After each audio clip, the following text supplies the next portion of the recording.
ಇವತ್ ನಮಗೆ toxic ಮೂವಿಗೆ ticket ಸಿಕ್ಬಿಡ್ತು.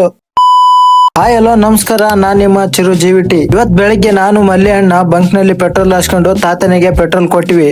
ಇಷ್ಟೊಂದ್ ಪೆಟ್ರೋಲ್ ಯಾಕೆ ಅಂತ ತಾತನಿಗೆ ಕೇಳಿದ್ರೆ ಮಾರಕ್ಕೆ ಅಂತ ಹೇಳ್ಬಿಟ್ಟ. ಹೌದು, ಇಲ್ಲಿ ನಮ್ ತಾತಂದು ಒಂದು ಪುಟ್ಟ ಅಂಗಡಿ ಇದೆ. ಇಲ್ಲಿ ಪೆಟ್ರೋಲ್ ಖಾಲಿಯಾಗಿ ಬಂದವರಿಗೆ 30 ರೂಪಾಯಿ 50 ರೂಪಾಯಿಗೆ ಪೆಟ್ರೋಲ್ ಕೊಡ್ತಾರೆ. ಸಂಜೆ ರವಿನ ಹುಡ್ಕೊಂಡು ಅಂಗಡಿಗೆ ಬಂದ್ರೆ ಅಂಗಡಿಲಿ ಇದ್ದಿಲ್ಲ. ಹಾಗೆ ಮುಂದಕ್ಕೆ ಬಂದ್ರೆ ಗಾಡಿ ಮಾಡಿಸ್ತಾ ಇದ್ದ. ನಾಳೆ ನಮ್ ಬಾಸ್ ಮೂವಿ ರಿಲೀಸ್ ಇತ್ತು. ಟಿಕೆಟ್ ಬುಕ್ ಮಾಡೋಣ ಅಂದ್ರೆ ಟಿಕೆಟ್ ಎಲ್ಲ ಸೋಲ್ಡ್ ಔಟ್ ಆಗಿದ್ವು. ಮಾತೇ ಇಲ್ಲ.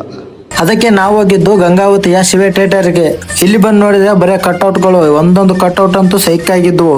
ಯಾವಾಗ್ಲೂ ನಂಬರ್ ಬಂದಾಗ ನಾವಿಲ್ಲಿ ಸಂಜೆ 6 ಗಂಟೆಗೆ ಬಂದಿದ್ವಿ. ಇವತ್ತು ಟಿಕೆಟ್ ತಗೋಬೇಕು, ಬೆಳಗ್ಗೆ ಫ್ಯಾನ್ ಶೋ ನೋಡ್ಲೇಬೇಕು. ಯಾಕಂದ್ರೆ ನಾನೊಬ್ಬ ಪಕ್ಕಾ ಯಶ್ ಅಭಿಮಾನಿ. ಫ್ಯಾನ್ ಶೋ ಟಿಕೆಟ್ ತಗೋಣಕ್ಕೆ ನಮ್ ದೋಸ್ತರನ್ನ ಲೈನ್ ನಿಂದಿಸಿದ್ವಿ. ಕೊನೆಗೆ ನಮಗೆ ರಾತ್ರಿ 8 ಗಂಟೆಗೆ ಟಿಕೆಟ್ ಸಿಕ್ಕುವ. ಬೆಳಗ್ಗೆ 5 ಗಂಟೆ ಶೋಗೆ. ಮತ್ತೆ ನಾಳೆ ಬೆಳಗ್ಗೆ 4 ಗಂಟೆಯಿಂದ ನನ್ನ ವ್ಲಾಗ್ ಶುರು ಆಗುತ್ತೆ. ಅಲ್ಲಿಯವರೆಗೂ ನನ್ನ ಅಕೌಂಟ್ ಫಾಲೋ ಮಾಡ್ರಿ. ಮತ್ತೆ ಸಿಗ್ತೀನಿ ನಾಳೆ ಟಾಕ್ಸಿಕ್ ಮೂವಿಯೊಂದಿಗೆ.